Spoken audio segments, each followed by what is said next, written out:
The old world ran on electricity. Every light, every screen, every heartbeat of civilization pulsed with it. And then, one day it stopped. Maybe it was war. Maybe it was the sun itself turning against us. Maybe it was something we still don't understand. But here you are, reading this by firelight, wondering if you'll ever charge a radio again. Wondering if the dark is permanent now. It isn't. I'm going to teach you how to steal electricity back from the ruins of everything we lost. No engineering degree required. No functioning power plant needed. Just your hands, your wits, and the bones of the old world scattered around you. Why does this matter? Think about it. A working radio means you can hear other survivors. A charged battery means medical equipment can run. Light means you can work after sunset. Read, learn, plan. Power isn't just convenience anymore. It's the difference between surviving and actually living. So let's get to work. Before we build anything, we need to talk about what you're looking for when you're picking through the rubble. First, small turbines. You'll find these in unexpected places. Computer cooling fans are everywhere, and inside them are small, brushless motors that work perfectly in reverse. When you spin a motor, it becomes a generator. Old car alternators are heavier, but incredibly powerful. Ceiling fans, bathroom exhaust fans, even those little fans inside microwaves, all of these can be repurposed. Look for anything with spinning blades and copper wire inside. Second, solar shards. Now, I know what you're thinking. Solar panels are fragile. They're cracked. They're scattered across rooftops like broken mirrors. But here's the secret. Even a damaged solar panel usually has working cells inside. Those individual cells still produce voltage. I've pulled working sections from panels that looked completely destroyed. You want the pieces that still have that dark uniform color without the white or brown burn marks. Even a palm-sized working section can trickle charge small batteries. Third, wire. Copper wire is everywhere if you know where to look. Extension cords, lamp cords, the wiring inside walls if you're willing to do some demolition. Even old Ethernet cables have usable copper inside. Strip the insulation, twist the strands together, and you have conductor. The thicker the wire, the more current it can carry safely. Fourth, old batteries. Car batteries are the gold standard. 12 volts of storage that can run LED lights for weeks. But don't overlook smaller options. Laptop battery packs contain multiple cells that can be harvested and rewired. Power tool batteries are robust and designed for high drain. Even old phone batteries can store enough power for small devices. The key is testing them carefully, which we'll cover later. Fifth, electronics for regulation. This is where things get technical, but stay with me. You need diodes to prevent electricity from flowing backward and draining your batteries at night. You need resistors to limit current and prevent fires. You need voltage regulators to step power up or down safely. The good news is that all of these components exist inside dead electronics. That old TV, that broken laptop charger, that car stereo nobody wanted. They're full of the exact components we need. Gather everything, sort it carefully, label what you can. Before we connect anything, let's make sure we understand what we're doing. Electricity is simple in concept, but unforgiving when you make mistakes. Think of electricity like water. Voltage is the pressure. Current is the flow rate. Resistance is anything that slows the flow down. A battery is like a water tower, storing potential energy. Wires are pipes and loads. The things you want to power are like faucets at the end of the line. Now here's what kills people and destroys equipment. Mismatched systems. A 12-volt car battery connected directly to a 5-volt phone will fry that phone instantly. A solar panel producing 20 volts connected straight to a 12-volt battery will overcharge it. And overcharged batteries can explode, catch fire, or release toxic gas. This is why regulation matters. Here's your survival electrical rule. Always match your voltages and always regulate your charging. We'll build the tools to do exactly that. One more thing. Direct current, which is what batteries and solar panels produce, flows in one direction. Alternating current, which the old power grid used, oscillates back and forth. For survival purposes, we're working almost exclusively with direct current. It's simpler, safer for our small-scale needs, and what most portable electronics expect.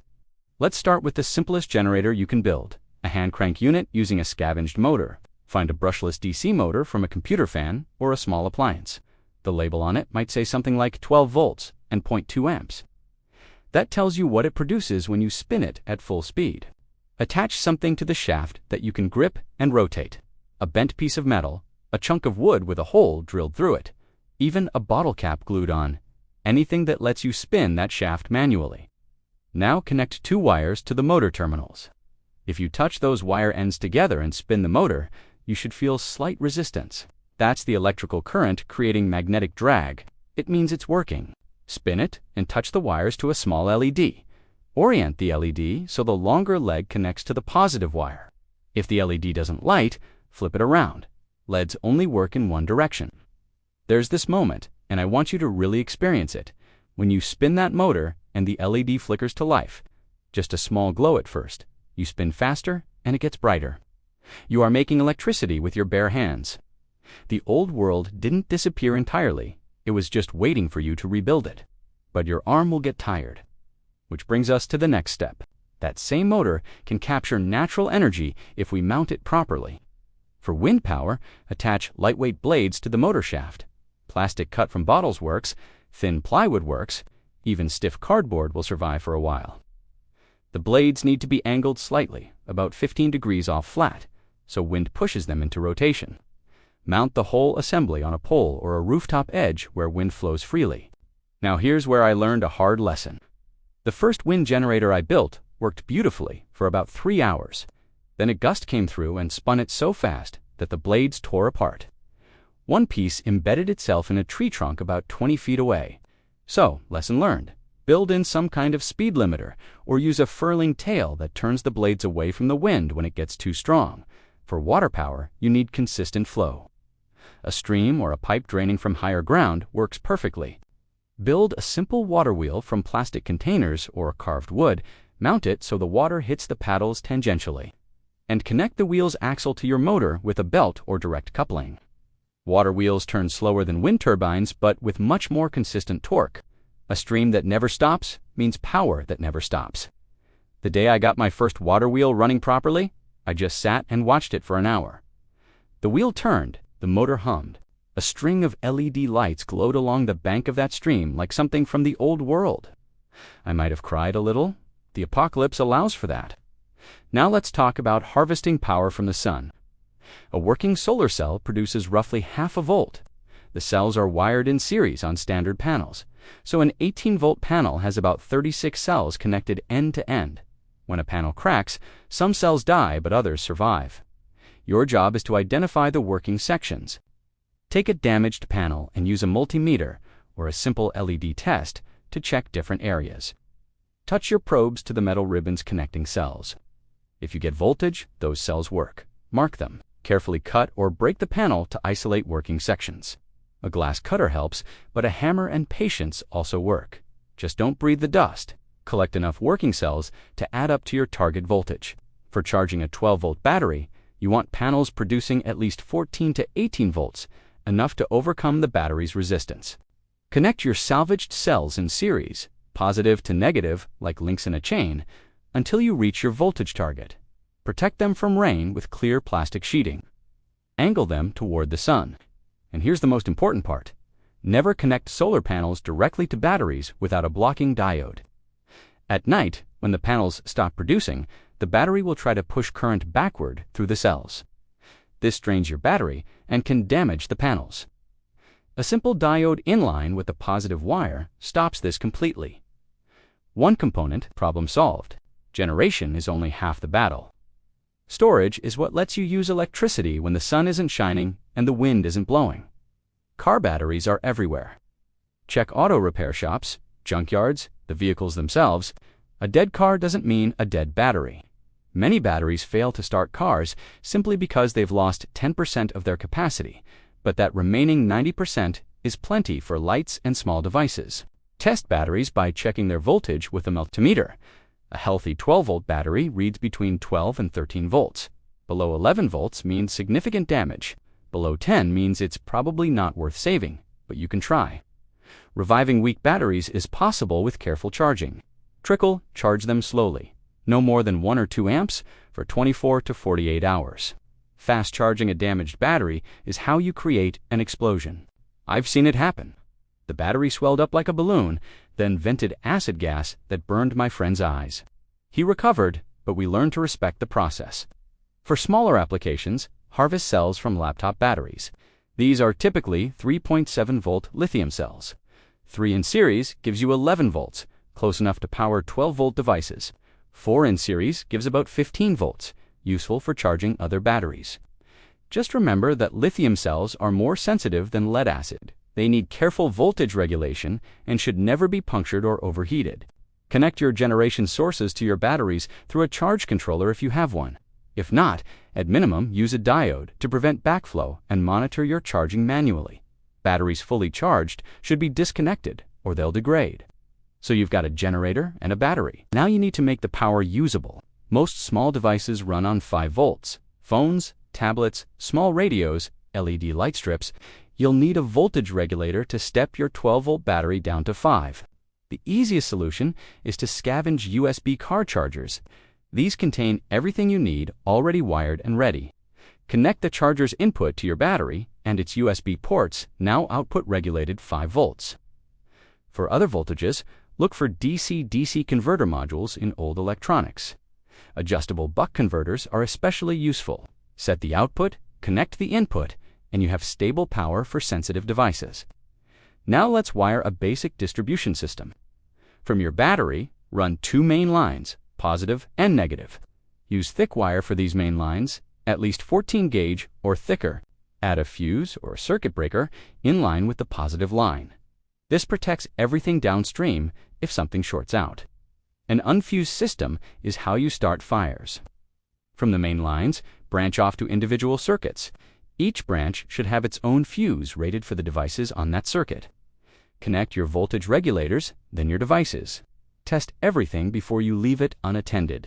And here's where I made my most spectacular mistake. In my enthusiasm, I connected a fan, 3 lights, and a radio, all to a single thin wire running back to my battery. The wire got hot, then it got very hot, then the insulation started smoking. I disconnected everything fast enough to avoid a fire, but that wire was ruined. Match your wire thickness to your load. Draw too much current through thin wire, and you'll create a resistance heater, whether you wanted one or not. When you connect a device for the first time, follow this checklist. First, verify the device's voltage requirement. This is usually printed somewhere on it. Connecting a 5-volt device to 12 volts will destroy it instantly. The magic smoke will escape, and it will never work again. Second, check polarity. Positive connects to positive. Negative connects to negative. Reverse polarity will kill most electronics immediately. Many devices have standardized barrel connectors where the center pin is positive and the outer sleeve is negative, but always verify. Third, test with a meter before connecting. Make sure your power source is outputting what you expect. Surprises are bad. Fourth, use inline fuses. If something goes wrong, you want a fuse to blow rather than your device or your wiring. Fifth, start with the device off if it has a power switch. Connect power, then turn it on. This reduces the initial current surge. Your power budget is tight. Every watt matters. Here's how to make the most of what you generate. LED lights use a fraction of the power of incandescent bulbs. 1 watt of LED equals about 5 watts of incandescent brightness. Scavenge LEDs from everything: flashlights, car interiors, electronics, holiday light strings. Wire them in series for 12-volt operation or use a resistor to limit current. Turn things off when not in use. This sounds obvious, but it's easy to forget when you're used to the old world of infinite power. A device left on overnight can drain a battery that took all day to charge. Charge batteries during peak generation. If you're using solar, charge in the afternoon when the sun is strongest. If you're using wind, charge during storms. Match your generation peaks to your storage needs. Insulate your batteries in cold weather. Cold batteries hold less charge and deliver less current. Warm batteries perform better. Keep them in sheltered locations.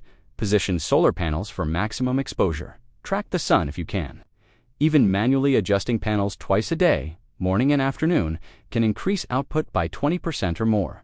Use efficient devices. Modern electronics are far more efficient than old ones. A newer LED flashlight will run 10 times longer than an old incandescent one from the same battery. Prioritize newer scavenges when possible. Here's what I want you to understand. Right now, sitting in whatever shelter you found, surrounded by the wreckage of a civilization that thought it would last forever, you have more power than you know. Not electrical power. Not yet, but the power to learn, to adapt, to rebuild. Every small turbine you wire up is an act of defiance against the darkness. Every solar cell you rescue is a refusal to accept that the old world is truly gone. Every light that flickers on in your shelter is proof that human ingenuity survives. Start small. One lead powered by one hand-cranked motor, then build from there. Add a battery, add a solar cell, add a wind turbine. Build redundancy, build capacity. Share your knowledge with your neighbors. The grid is dead. Long live the grid. We build ourselves. I'll leave you with this. The first night, I had reliable electric light in my shelter. I read a book for the first time in months. It was a paperback novel I'd found in an abandoned house. Nothing special, but reading by electric light I had generated myself. I felt something I hadn't felt since everything fell apart. Hope. Now go build something. The future is waiting.